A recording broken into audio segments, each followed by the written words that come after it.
Tonight, the subject that we want to discuss is how damaging for India and its defense capabilities is this politics and this delay in procurement. Joining us is Parvez Alam. He's a senior journalist and director of Cine Inc. with us from London.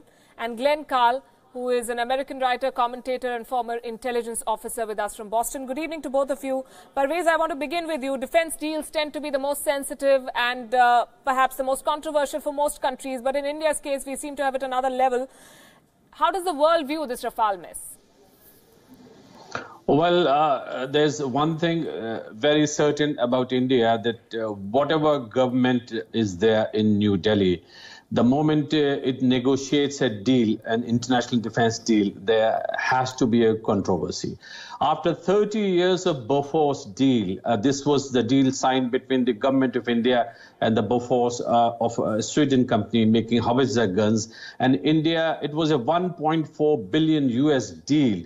And it was supposed to be the biggest deal for the Swedish arms industry. And then in 1987, media reported that there were kickbacks, bribery, and all those things had happened. And there were middlemen who were given this money. Now, so since then, this has been going on.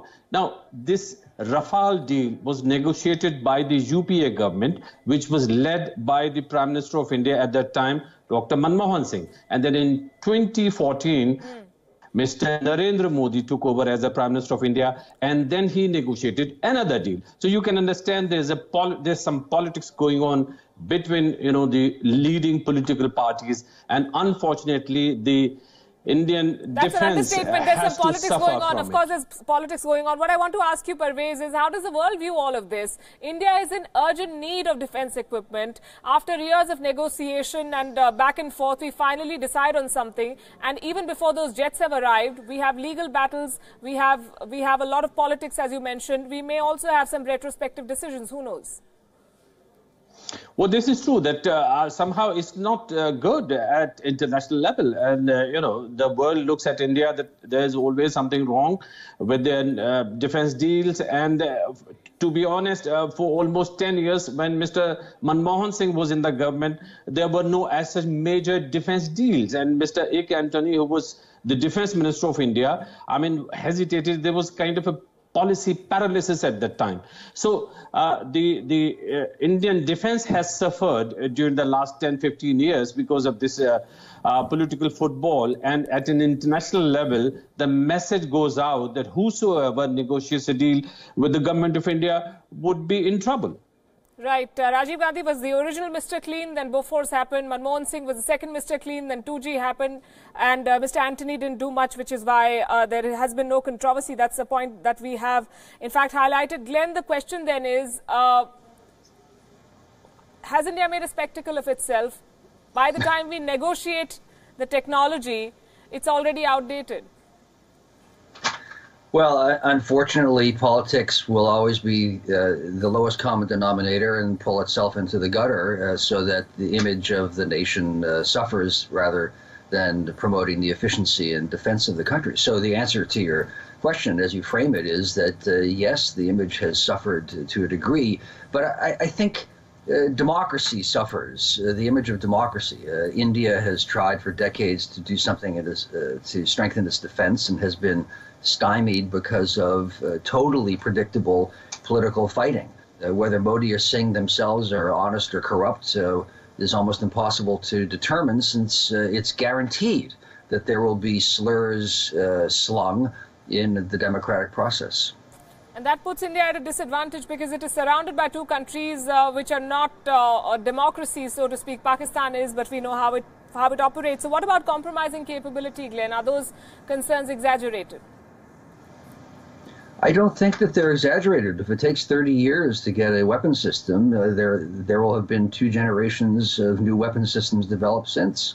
This is a problem for democracies, not India specifically, for democracies. You're correct that the Soviet Union or Russia, an autocratic single-party state, or China, can direct actions in some ways with more efficiency.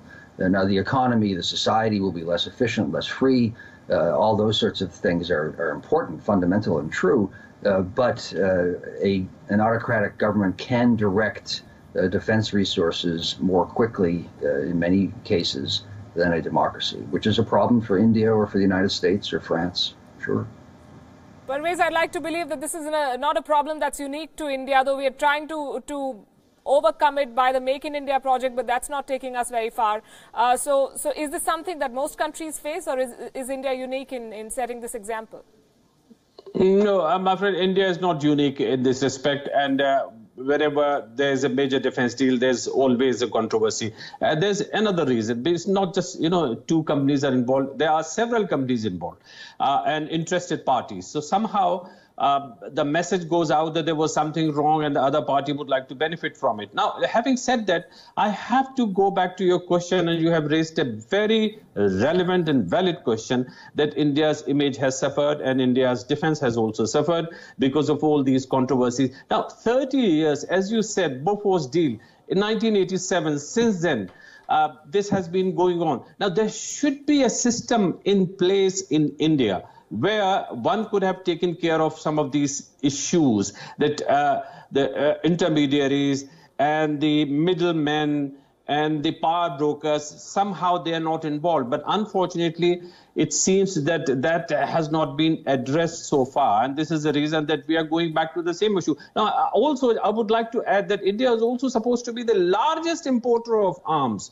Yes. Now, this is very interesting because, on one hand, we are suggesting through this discussion, there's a problem with India's defense. And the thing is that India is still the largest, followed by Saudi Arabia and China, and sometimes Saudi Arabia is on the top, and China is, So India must be buying arms, India must be spending money, some deals are going through, but yes, there's a serious problem with this Rafale deal. Yes, India is spending money, but I'm not sure how much of it is making its way to the forces because, as I said earlier, 2/3 of our equipment, military equipment, is outdated, according to a senior general who told a parliamentary committee earlier this year. I'm going to leave it at that. Thanks very much. And we do have a defense procurement policy, by the way, but there are obviously lots of loopholes. Glenn Carl, Parvez Alam, thanks very much.